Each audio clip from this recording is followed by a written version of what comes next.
Hi everybody, it's Dr. Magnifico from Jarrettsville Vet in Jarrettsville, Maryland, and Pawbly.com, available for free advice online. I am going to give you some pretty important videos coming up. I get a lot of people coming to my clinic because we do TPLOs with a boarded surgeon for about $4,000. It's somewhere between $3,500 and $4,000. The big dogs, the labs, end up being closer to $4,000. People come find me, and I don't really post our prices, although I think transparency is really important. People come find me from hours away because everybody else, all of the surgical referral sites, are charging $6,000 to $7,000 or $8,000 for knee surgery. So if I'm like 50% off, they want to come find me. I'm happy to help everybody that I can, but I'm not a surgical facility, so it gets a little difficult with some of the cases that we see. But my point is that I talk about prices. I think transparency is important. I think people deserve to understand what is incorporated in that cost, what that cost is going to be, what possible charges might come up along the way, and then provide them some guidance in making a decision that works for them. I'm not affordable to everybody. If you're one of my established clients, we will figure out a way to help you pay for it or give you a payment plan over time. If you're coming to me from 2 hours away, then we'll talk about things that you can do to help start like a savings plan. But it's a big surgery and it's expensive, and people deserve to know how much things cost. Why don't veterinarians post their prices? Well, it doesn't really benefit them to do so, does it?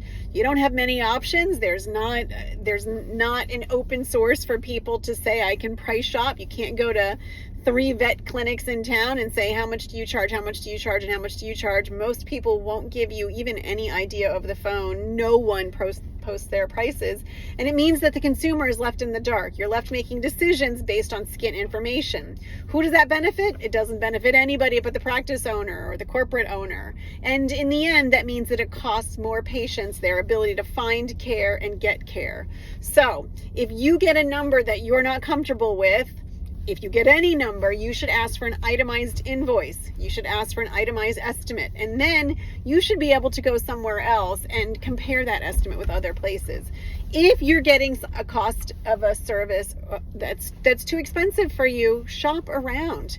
Why is it 50% cheaper somewhere else? Well, there's a lot of reasons, but one of the things is, at my practice, it's more important to me that I find help for your pet than I make millions of dollars. So I don't work for a corporation. I don't answer to stockholders. There's not some minimum line item that I'm asking all my veterinarians to meet. It is about taking care of pets affordably. If you can't afford a TPLO, if there's significant joint disease going on, then we're going to talk to you about medical management and options for that. But at the end of the day, it's either about taking care of the pets or taking care of your bank account.